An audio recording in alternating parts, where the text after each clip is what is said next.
ಕರ್ನಾಟಕ ರಾಜ್ಯದ ಹವಾಮಾನ ಮುನ್ಸೂಚನೆ. ಇಂದು ಕರಾವಳಿ ಜಿಲ್ಲೆಗಳಲ್ಲಿ ವ್ಯಾಪಕ ಮಳೆಯಾಗಿದ್ದು, ಉತ್ತರ ಹಾಗೂ ದಕ್ಷಿಣ ಒಳನಾಡಿನ ಜಿಲ್ಲೆಗಳಲ್ಲಿ ಕೆಲವು ಕಡೆ ಮಾತ್ರ ಮಳೆಯಾಗಿದೆ. ಮುಖ್ಯವಾಗಿ ಮುಲ್ಕಿ, ದಕ್ಷಿಣ ಕನ್ನಡ ಜಿಲ್ಲೆಯಲ್ಲಿ 30 ಸೆಂಟಿಮೀಟರ್ ಮಳೆಯಾಗಿದೆ. ಭಾಗಮಂಡಲ, ಕೊಡಗು ಜಿಲ್ಲೆಯಲ್ಲಿ 21 ಸೆಂಟಿಮೀಟರ್ ಹಾಗೂ ಉಡುಪಿಯಲ್ಲಿ 21 ಸೆಂಟಿಮೀಟರ್ ಮಳೆಯಾಗಿದೆ.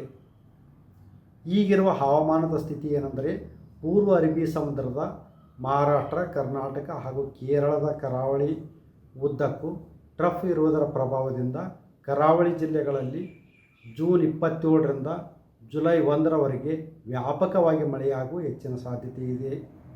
ಉತ್ತರ ಹಾಗೂ ದಕ್ಷಿಣ ಒಳನಾಡಿನ ಜಿಲ್ಲೆಗಳಲ್ಲಿ ಜೂನ್ 27ರಿಂದ ಜುಲೈ 1ರವರೆಗೆ ಕೆಲವು ಕಡೆ ಮಳೆಯಾಗುವ ಸಾಧ್ಯತೆ ಇದೆ. ಜೂನ್ 27ರಂದು ದಕ್ಷಿಣ ಕನ್ನಡ ಜಿಲ್ಲೆಯಲ್ಲಿ ಅತಿ ಹಾಗೂ ಅತ್ಯಂತ ಭಾರಿ ಮಳೆಯಾಗುವ ಸಾಧ್ಯತೆ ಇದ್ದು, ರೆಡ್ ಅಲರ್ಟನ್ನು ಘೋಷಿಸಲಾಗಿದೆ. ದಕ್ಷಿಣ ಕನ್ನಡ ಜಿಲ್ಲೆಯಲ್ಲಿ ಜೂನ್ 28ರಿಂದ 29ರವರೆಗೆ ಕೆಲವು ಕಡೆ ಭಾರಿ ಹಾಗೂ ಅತಿ ಭಾರಿ ಮಳೆಯಾಗುವ ಸಾಧ್ಯತೆ ಇದ್ದು, ಆರೆಂಜ್ ಅಲರ್ಟನ್ನು ಘೋಷಿಸಲಾಗಿದೆ.